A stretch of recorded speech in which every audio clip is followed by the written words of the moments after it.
Dalam Islam, taubat adalah aspek penting menunjukkan kesadaran dan penyesalan seseorang atas dosa-dosanya. Dalam narasi yang singkat, kita dapat memahami bahwa Rasulullah Muhammad SAW merupakan teladan dalam memohon ampunan dan mengajak umatnya untuk bertaubat. Ketika seorang sahabat pernah bertanya kepada Nabi tentang bagaimana taubat diterima oleh Allah, Rasulullah menjelaskan bahwa pintu taubat selalu terbuka selagi nyawa belum ditenggorokan. Allah SWT adalah Maha Pengampun, dan Ia sangat senang kepada hambanya yang berupaya kembali ke jalan yang benar. Dalam Al-Quran, Allah berfirman bahwa Dia akan memaafkan dosa-dosa mereka yang bertaubat dengan ikhlas. Setiap langkah taubat, seperti penyesalan dan tekad untuk tidak mengulangi kesalahan, adalah satu langkah mendekatkan diri kepadanya. Dalam Islam, jin muslim adalah kelompok jin yang beriman kepada Allah dan Rasul-Nya, termasuk dalam mengikuti ajaran Nabi Muhammad SAW. Dalam sejarah, ada cerita tentang sekelompok jin yang datang menemui Rasulullah SAW. Ketika beliau sedang mengajarkan wahyu di Makkah, mereka mendengarkan dengan penuh perhatian dan menerima Islam sebagai agama yang benar. Dalam Al-Quran, surat Al-Jin 72:1-2 menyebutkan bahwa sekelompok jin mendengar Al-Quran dan mereka berkata, "Sesungguhnya kami mendengarkan bacaan yang menakjubkan, yang memberi petunjuk ke jalan yang benar." Jin-jin muslim ini kemudian menyebarkan ajaran Islam di kalangan mereka dan menjadi pembelah serta penyebar dakwah Rasulullah SAW di kalangan bangsa jin. Meskipun mereka tidak terlihat oleh manusia, peran mereka dalam mendukung dakwah Nabi Muhammad sangatlah penting. Dalam Islam, terdapat kisah yang berkaitan dengan Nabi Musa AS dan sebuah batu yang membawa baju beliau. Suatu hari, ketika Nabi Musa hendak mandi, beliau meletakkan bajunya di sebuah batu. Tiba-tiba, batu tersebut bergerak menjauh, membuat Nabi Musa mengejarnya sambil berkata, "Wahai batu, kembalikan bajuku." Batu tersebut terus bergerak, dan Nabi Musa berlari mengejar hingga tiba di hadapan Bani Israel. Ketika orang-orang melihatnya, mereka menyadari bahwa Nabi Musa tidak sedang dalam keadaan telanjang, melainkan hanya mengejar bajunya yang dicuri batu itu. Peristiwa ini menggambarkan salah satu mukjizat Nabi Musa yang menunjukkan kekuatan Allah dalam mengendalikan segala sesuatu, termasuk batu yang bergerak. Selain itu, kisah ini juga mengandung pelajaran tentang kesabaran dan kepercayaan Nabi Musa kepada Allah dalam menghadapi segala ujian yang datang dalam hidupnya. Dalam Islam, terdapat kisah istri Nabi Lut yang disebutkan dalam Al-Quran. Istrinya termasuk dalam golongan yang menerima azab bersama kaumnya.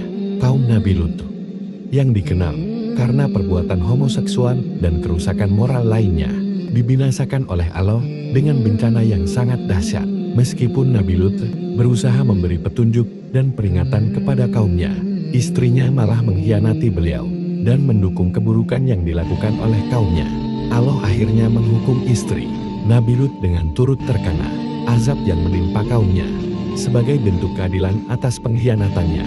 Kisah ini mengingatkan umat Islam tentang pentingnya taat kepada Allah dan Rasul-Nya, serta menjaga kesetiaan terhadap petunjuknya tanpa terpengaruh oleh keburukan orang lain.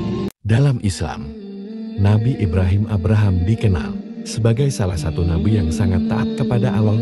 Suatu ketika, Raja Zalim Namrud merasa terancam oleh penyebaran dakwah Nabi Ibrahim yang mengajak umat untuk menyembah Tuhan yang Maha Esa. Sebagai balasannya, Namrud memerintahkan untuk membakar Nabi Ibrahim hidup-hidup dengan api yang sangat besar. Namun, dengan kuasa Allah, ketika Ibrahim dilemparkan ke dalam api itu tidak membakar tubuhnya. Allah memerintahkan api untuk menjadi dingin dan selamat bagi Ibrahim. Kejadian ini menunjukkan kebesaran Allah dan keteguhan iman Nabi Ibrahim yang tetap yakin akan pertolongan Allah meski dalam keadaan yang sangat sulit. Kisah ini menjadi teladan tentang kesabaran, keimanan, dan kepercayaan penuh kepada Allah. Dalam Islam, Nabi Ibrahim AS hidup di tengah masyarakat yang menyembah berhala. Mereka membuat patung-patung besar dari batu dan kayu, lalu menyembahnya sebagai dewa. Ibrahim sejak kecil sudah mempertanyakan hal ini. Bagaimana mungkin patung-patung buatan manusia bisa memiliki kekuatan ilahi? Suatu hari, saat semua orang pergi merayakan festival di luar kota, Ibrahim melihat kesempatan untuk membuktikan kebodohan mereka. Ia masuk ke kuil dan menghancurkan semua berhala dengan kapak, kecuali satu yang terbesar. Kemudian, ia menggantungkan kapak di leher berhala besar itu.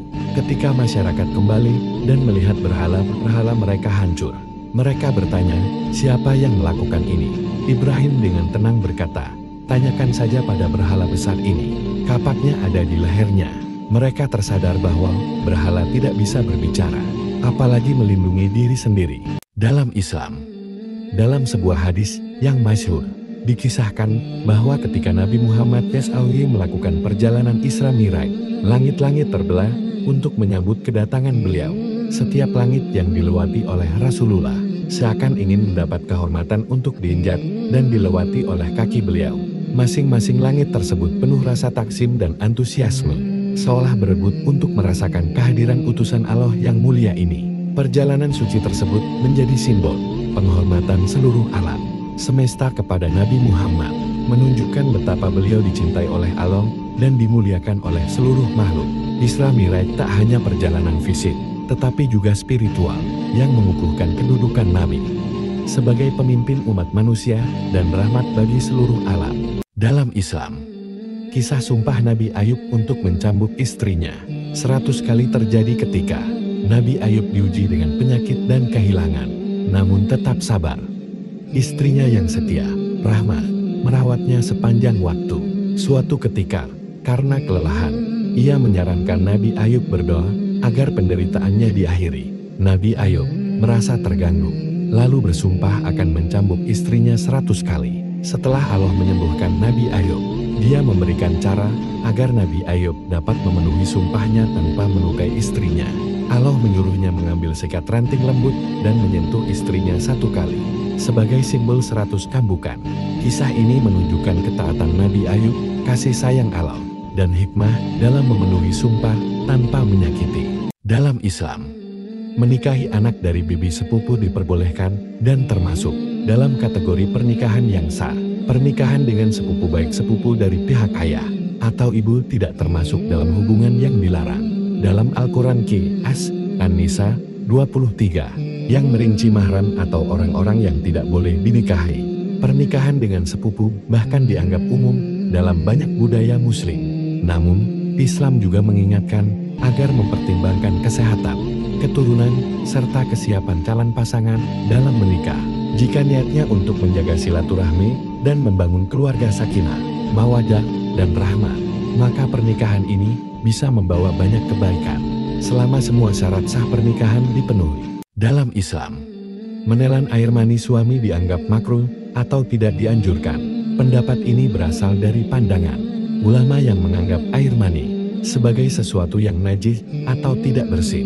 Meskipun sebagian ulama lainnya menganggap air mani tidak najis, tetap saja tidak dianjurkan untuk menelannya, karena tidak ada manfaat yang jelas dari tindakan ini. Selain itu, hal ini juga dianggap kurang sesuai dengan adab dalam hubungan suami istri. Dalam menjaga kemurnian dan kebersihan hubungan, Islam mengajarkan untuk selalu mengutamakan hal-hal yang bersih, sehat, dan menghindari perbuatan yang bisa merusak kehormatan.